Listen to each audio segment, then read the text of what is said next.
Hello and welcome to the 1:30 p.m. Rakyat Times TV News. I'm Mick Hu. In our Rakyat Times TV News yesterday, we spoke to two unsung volunteer heroes who had helped in the flood disaster in the East Coast.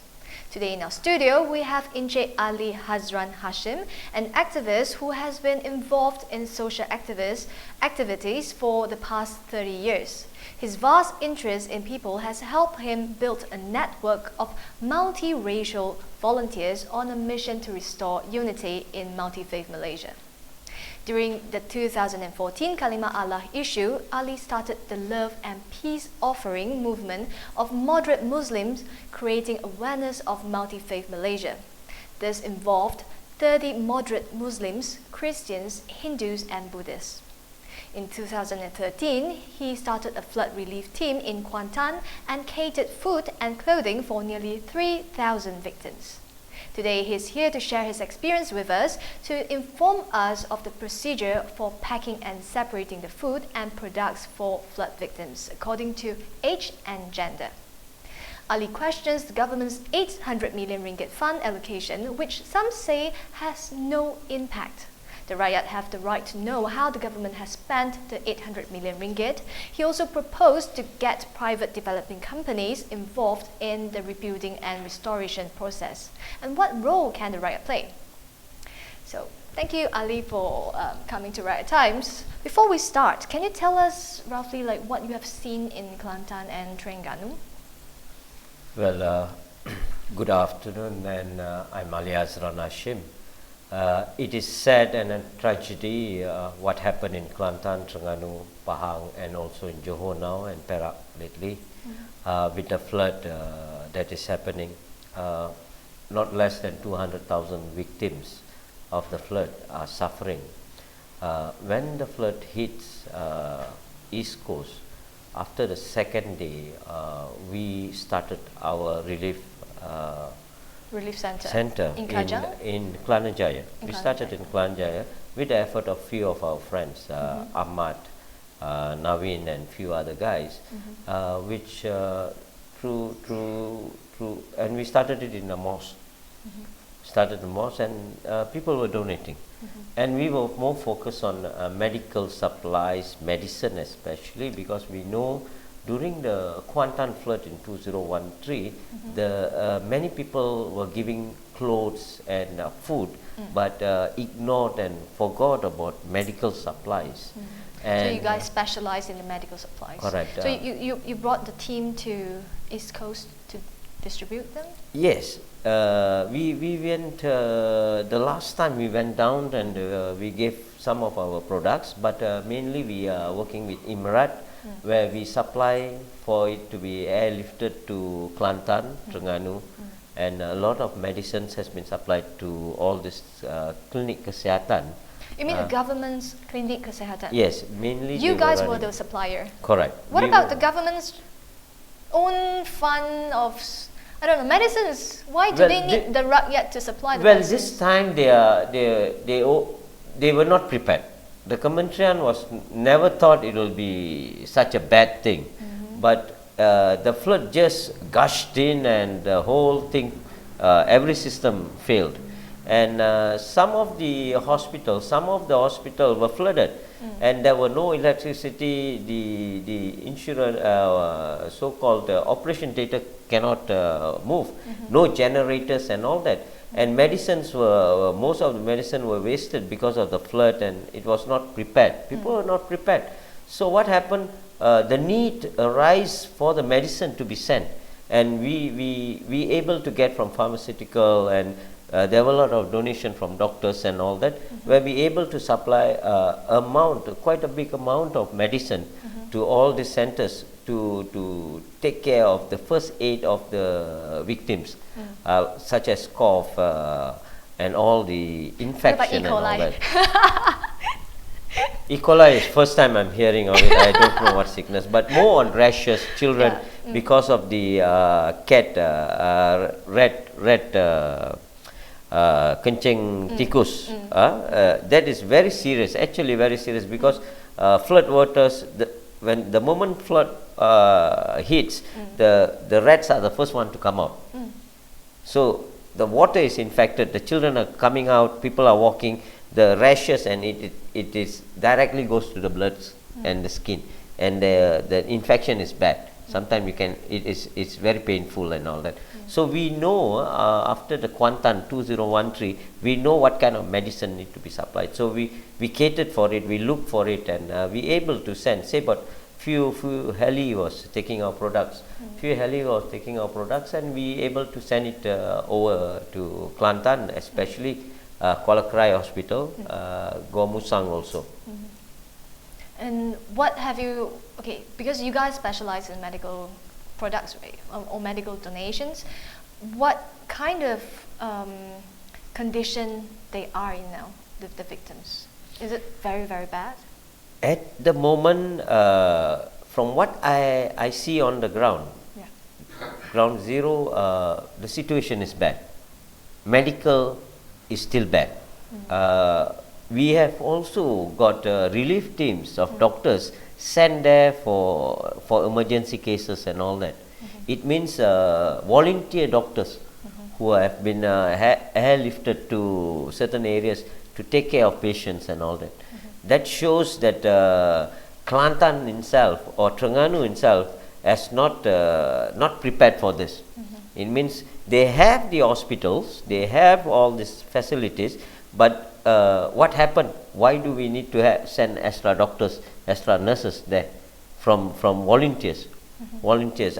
Emirate is one of the good example where they send few teams down to help, called volunteer doctors. You see? Okay. So what other actions that you guys have taken? Oh yeah, we were more focused on medicine, but as time comes, there are many products were asked from us. People was just sending in, good-hearted people sending food, blankets, and all kind of things. So when people are sending, we just taking in all kind of food and all that. You see, our specialty now, we are more on after the Kelantan flood. I discovered that there's no proper procedures and planning in packing of things. Where when the food items and the relief products come, people gush in, and everyone were given anything that they have, and some people have, some people don't have. So what we have decided now, we have packed it and segregated into certain categories. For instance, we have categorized in Kajang now, our Kajang Relief Center. In fact, we have two relief center. First one was Kelantan, it was in the mosque. They have done the first supply. Now they have gone to the second phase where it's cleaning. They're collecting cleaning tools and all that. Kajang has taken over Kelantan in first phase where we are collecting medicines and food supplies. Kajang now focusing on Gua Musang Orang Asli. Orang Asli people have not been really taken care of. Poor guy, there was when our team went down to Gua Musang, 17 kilometers few Orang Asli walked just looking for food. Oh my so God. Thank God our team was there able to pass some food, and we able to go and see 17 kilometers. They walked 17 kilometers to get the food. So we realized that these are the people who actually the voters. They are also voters. They are rakyat of Malaysia. They are not been taken care. Many places this politician goes are the relief centers, but in the government building, in the Dewan, and in halls and all that. But actually pendalaman, interior, people are not taken care, and people are still suffering without food. Even up to now. Even until now. This week, a group is going to Gua Musang to cater for the Christian Orang Aslis, which has not been taken care at all by anybody. So it's very sad, you know. We call ourselves a Malaysian, we are voters, but why are these voters being denied? So this is the question that we ask, and that's where the volunteers come in, you know. So what we do is the segregation of it. We are teaching rakyat in the flood areas and people in the relief centers. Try to pack it in three ways. First one is the boys, age 5 to 18, and girls 5 to 11, where you need food, towel, toothbrush, toothpaste, soap, water, and biscuits. Simple as that, one each. For girls and ladies 11 to 40, you add on with sanitary pad, tissues, towels, and ladies' stuffs a bit. Then the third category, we go on family. Family means you give in sardine, more green pea, red kacang, rice, sugar, blankets, towels. But how do they cook it? These are the things that for them, like red beans is just heat it up. You put a hot water and just put it up. Okay, and rice is sometimes we don't give it to them, we give it to relief centers to cook. But when I say about families, we are talking about orang asli, where they cook for themselves, the community cook. You see, so these are the place where we want to give rice, where they can cook some food and some chicken, veg and all that.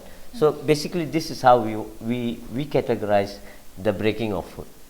You see, many of them send rice 10 kilos, 40 container. But where do they want to store? Everyone in relief center. Everyone is in relief center. Everyone is in relief center. So it's better to pack it in a small Correct. portion for families. Everyone gets, yeah. So in another way, what also is best is when we look at all this, the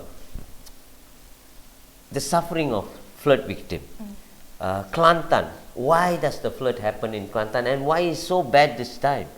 It's because when you fly in a heli, you can see the whole jungle has been raped. It's clear.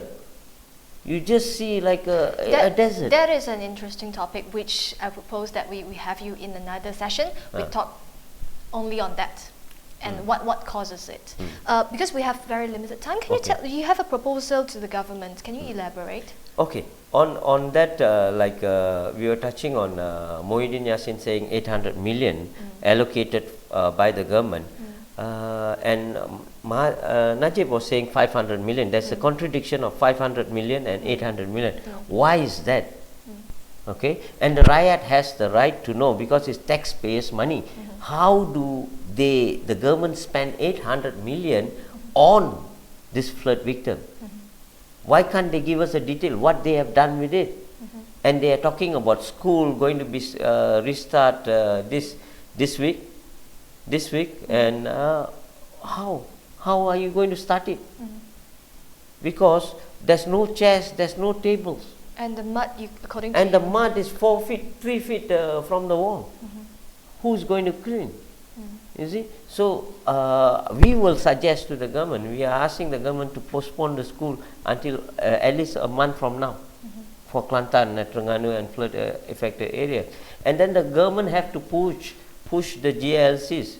You see, there are a lot of companies, corporates, the tycoons, the developers, okay, they have buildings and condos, high rise, which is going for 500,000, okay. They should at least come out and give billions of dollars out. But everyone is quiet. We have SP Setia, for instance, Berjaya Group, we got Sunway, so many companies, so many corporations, GLCs, but they are only coming and giving 10,000, 20,000. So you just now you mentioned, before the news, you mentioned that you want them to come up with a CRSR plan. So we hope that you come back again to our news. And yeah, you mentioned that you have certain info regarding the government spending and Najib's golf trip. So yeah, when you have that info, please give us a call and come back to us. We'll touch on it. Thank you very much, Thank you Ali. very much. And that's the news, and we'll be back tomorrow.